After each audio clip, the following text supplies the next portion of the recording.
Hi again. Welcome to Pearl Magazine. Traveling the world might be on a lot of bucket lists, but very few people ever get to check that box. One man, however, has almost finished his journey to every single one of the 195 countries on the planet, all without flying. That is incredible. Almost is the right word, though, James. One Danish man was just 9 countries short of achieving a goal no one has ever completed before when he arrived in Hong Kong. Who would have thought? Not military threat or a natural disaster, but a deadly virus caused a massive 4-month delay. Tina Jiang finds out whether or not he'll ever finish his journey.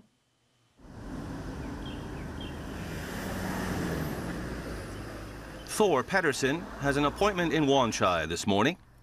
The destination is more than a bus ride away from his residence in Sai Kung, but he's already come a long way.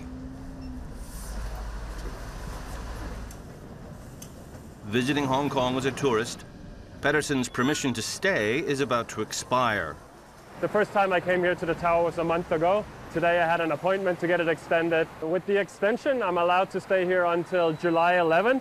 2020, but hopefully I won't have to. Pedersen is a man on a mission. My name is Thor. I come from Denmark and I'm a global adventurer. I'm traveling to every single country there is in the world in an unbroken journey, and I'm doing it all without flying. Even before he started the journey, Pedersen had set some rules for himself. He must spend at least 24 hours in every country and cannot return home until he's done. And of course, the cardinal rule, no flying. I cannot fly at any point for any reason whatsoever. If I get into a hot air balloon or I go paragliding, the project is over. Now that airports are off limits, he traverses the globe via trains, taxis, buses, ferries, and also a container ship or two. I'm on board the ferry. This glorious ferry is gonna take me to Jordan, unless we sink. It's not easy crossing every single border by either land or sea. This was one of the first ships I was on, and I was less experienced, but we hit a storm and the ship was all over the place, and the waves were crashing in over the containers, and chairs were falling on their side, and thunder and lightning, and I thought, for sure, we're going to sink. Like, there's no way that this big piece of metal in the ocean can stay on floating. I'm going to die on this boat. Dumb idea, stupid project. Why am I here? The answer goes back to the last decade during the global financial crisis and the recession that followed. The Eurozone debt crisis in 2009 and its repercussions hurt the Danish economy for several years. Back in 2013, didn't seem that there was a lot of work at the time. I come from a background within shipping and logistics.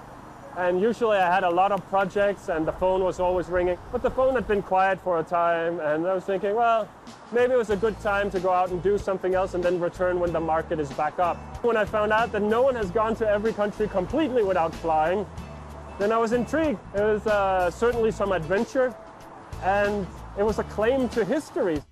After careful planning, Thor left home and started the journey in October 2013. Half of his expenses are covered by sponsors, a quarter by his online followers, the rest comes out of his own savings. His Danish passport is one of the most powerful in the world in terms of visa-free access. Still, many countries have been challenging to get into. Some countries, they don't even want visitors. They don't need tourism. Saudi Arabia was super complicated when I went. Saudi Arabia didn't have a tourist visa, and they didn't have a tourist visa for 40 years. It took me about 7 months to enter Saudi Arabia. In some countries, anyone who works within bureaucracy just automatically becomes a little dictator or a king of their own little kingdom. And yeah, so if you smile and you're kind and you gain favor with them, then maybe everything is easy. But if for whatever reason they don't like you, life gets really, really miserable and everything gets super, super impossible. There were a few times that things got very bad. Once he was in the wrong place at the wrong time. I have a story from Central Africa, and I made a stupid decision to get into a taxi and do a a route of 800 kilometers to reach another border. This taxi ride was during New Year's Eve. Everyone was drinking and partying and having a good time. We were in the jungle on a dirt road. It was around 3 a.m. in the morning, and then there were 3 shadows on the road that stopped us. They were in uniform and they were armed and they were drunk out of their mind. And from the moment that one of them saw that I'm European, you could just see the hate in his eyes. I had no doubt that I was going to die. Luckily, he was wrong this time, and he was released unharmed. All these countries are now behind him. During the past 6.5 years, Pedersen has checked 194 countries off his list, including some hard-to-visit destinations such as Yemen, Iraq, Syria, and North Korea. He is just 9 countries away from reaching his goal. There's only one problem. He's stuck in Hong Kong. The global travel and logistics hub is the most unlikely place to be trapped. I was supposed to be 4 days in Hong Kong, but unfortunately I got stuck here due to COVID-19. Thor was in Micronesia and looking forward to reaching Palau. The plan was to take a ship to Hong Kong and 4 days later another ship to Palau. However, when he arrived in Hong Kong during Chinese New Year, the ship was delayed.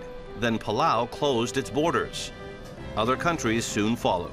Well, it took about 2 months for me to realize that there was no way I could leave. 4 months in Hong Kong is the longest he's stayed anywhere on his journey. Even if the world goes back to normal tomorrow, it will take him 10 more months to complete his challenge. I was 34 years old when I left Denmark. I'm 41 years old now. If I had stayed in Denmark, I would probably have 1 or 2 children now. I'd probably be working at an office somewhere in Denmark. I would have been there for my sisters when they had difficult times. I would be there with my parents, seeing them grow older. I have to ask myself the question, how much more do I want to miss out on?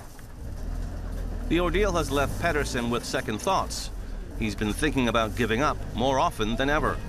That's a mental struggle where I fight with myself to say, no, it's just 9 countries, you can do it, you've come this far, it means a lot to many people, and it will be a big achievement if you complete it. And then saying, who cares about what you're doing? Who cares if you go to every country without flying? Haven't you done enough? It's time to go home. The main feature in his life these days is all about trying to get visas, finding the right transportation, and meeting the right people, over and over again. I'm tired. I want to go home. I miss my family. I miss my friends. I miss wearing normal clothes, drinking Danish milk, waking up in my own bed in my own city. I miss my fiancée. We haven't been living together for a long time, since I left home in 2013. But she's been to visit me 21 times. With support from his family and fiancée, he is now determined to make the most of the situation. It's 100% sure I would have gotten stuck somewhere. I could have gotten stuck on board a ship. I could have been stuck on a small Pacific island nation. Hong Kong is vibrant, and Hong Kong was never under any lockdown. There was a few limitations in Hong Kong, but apart from that, I could travel around, I could explore, I could enjoy the food. It's been the best place I could get stuck. During the past few months, he even managed to make some local friends. We are basically stuck in Hong Kong, and many people share this frustration. But maybe if we see in the other way around, that maybe it is a heaven-sent opportunity for Hong Kong people to explore and understand Hong Kong again.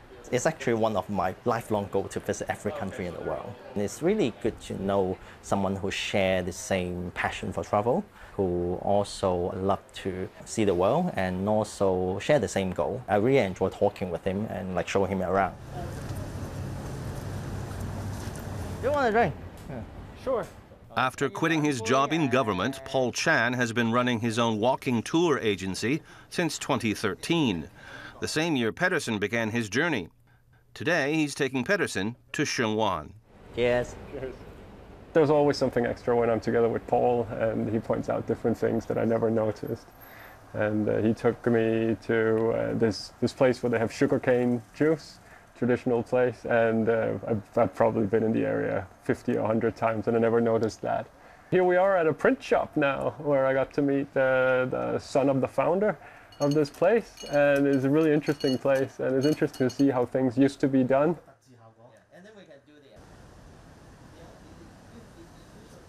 Say if you make a tribute, and then there's so usually is you hit the drum 3 times, and then you hit the bell 3 times.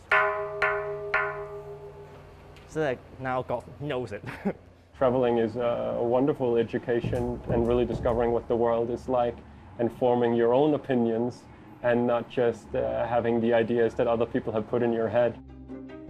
Besides hanging out with friends, Pedersen has also been spending his days tackling Hong Kong's hiking trails. Good morning, everyone. So we're kicking off with the 50K Hong Kong Trail. We're running now. We're with the running club. You are with the running club. There's the running club. Thor won't stop until the finish line. No matter how miserable it has been, if I just kept pushing and if I just kept finding a way forward, then eventually it always got better. And I always reached the results. I always crossed the borders, found the ships, passed the checkpoints. I'm not saying that they should go to every country in the world without flying. That's crazy. But I am saying that if you want to achieve something, if you want to get your education or your job, or if you want to travel more, if you want to save money, if you want to lose weight, then the only way you're ever going to get it is by not giving up. I had a million reasons to give up in this project. A million reasons, easily. But I didn't give up, and that's the reason why I'm standing here today. Up next, when nobody donates their body, you have no bodies. That's right. Stay with us.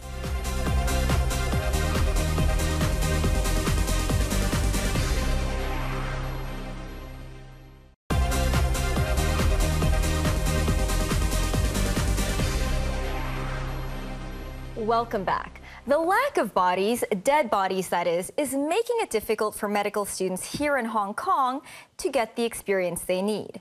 Bodies are necessary for research, so students can find ways to save others who are still alive. Body donation is in short supply. Local universities do have programs to encourage body donation. April Joe met with the family of a body donor and visited a medical school to find out how cadavers are used and how the students feel about it.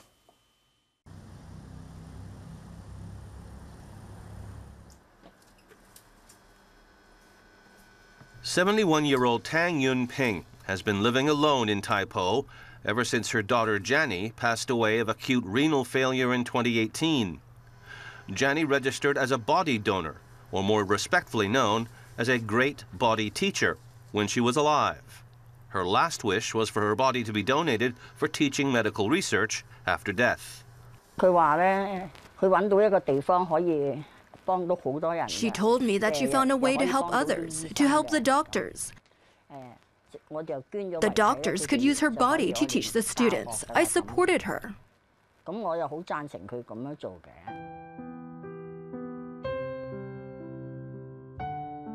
Janny fell down some stairs at the age of 9 and injured her head, which resulted in prolonged neurological problems.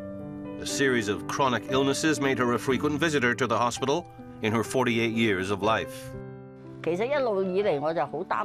a long time, I worried I might die before she would. So I'm lucky, and God treated me very kindly. If I left her behind, then there'd be big problems. So it's been lucky. She suffered so much. We would call the ambulance a few times a month, all the time. I didn't want to see her suffer. Her mother is relieved that her daughter could still contribute to the world despite her death. She said she had got so much kind help from others. She wanted to return it back, so she was proactive to engage in the program. Janny's application to donate her body was accepted by the medical school at Hong Kong U. Before she passed away, Janny promoted the body donation program to her friends and ward mates. According to Hong Kong U, each year the school needs about 70 cadavers for teaching purposes in first and second year medical classes. One great body teacher can be used for 1 to 4 years.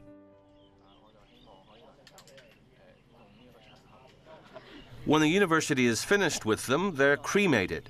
Executors or family members can opt to collect the ashes and scatter them at the Garden of Remembrance in Junk Bay Cemetery. The names and portraits of the donors are marked on a plaque. Janny's cadaver has been in service for 2 years. Yun Ping says she's considering to scatter Janny's ashes in the garden. That was Janny's wish too. And then after 45 minutes, you have to go down to the ground floor. This is an anatomy class for first-year med students at Hong Kong U. It is also the first anatomy class for Tang Hoi Chun in charming Yun after the long suspension of classes due to the coronavirus pandemic. It's been a 4-month hiatus since the last time they touched a real human body. It was like a mixture of anticipation coupled with excitement, but also with a dash of apprehension. It was completely new to me and I wasn't sure what to expect. In order to keep class sizes small and reduce the risk of infection, the faculty uses smaller cadaver specimens as a replacement for the full body in the class. Chun says this arrangement is still useful. I would prefer the one where we had the full body cadaver in January, but this one is a bit more easy to understand. It's more user-friendly, I would say. And the specific structures were laid out and they cut it open, so it was quite approachable. Rather than getting even dominated by curiosity, it was more that I felt that these cadavers were just previously people, like it could be anybody. I sort of gained a true sense of respect for them, to be able to be brave enough to donate their bodies for us medical students to learn. No lecture or any imaging technique could replace having the cadaver in front of us, having to study and teach us as medical students the complexity of the structures of the human body. So that was very rewarding. While Chun and Charming have just begun their journey of human anatomy, hundreds of great body teachers have fulfilled their mission over the years. The body donation program actually started in 2012. So it's almost 9 years. When we started it, we had a very low number of registration. So the initial number is like 270 per year. But now we are reaching up to 7,500 registrants already. In Hong Kong, body donation is mainly conducted by 2 universities, Hong Kong U and the Chinese University. In the past, before we launched the body donation program, we relied solely from the unclaimed bodies from the hospital. This number is quite steady. We can have good number of unclaimed bodies. The only problem is that it has reached already its full capacity. He says the number of bodies supplied by hospitals is limited by storage capacity, but the demand keeps rising. With the increasing number of students, we need more cadavers. So that's why we have to launch this program. When a new body arrives in the medical school, the process of embalming starts.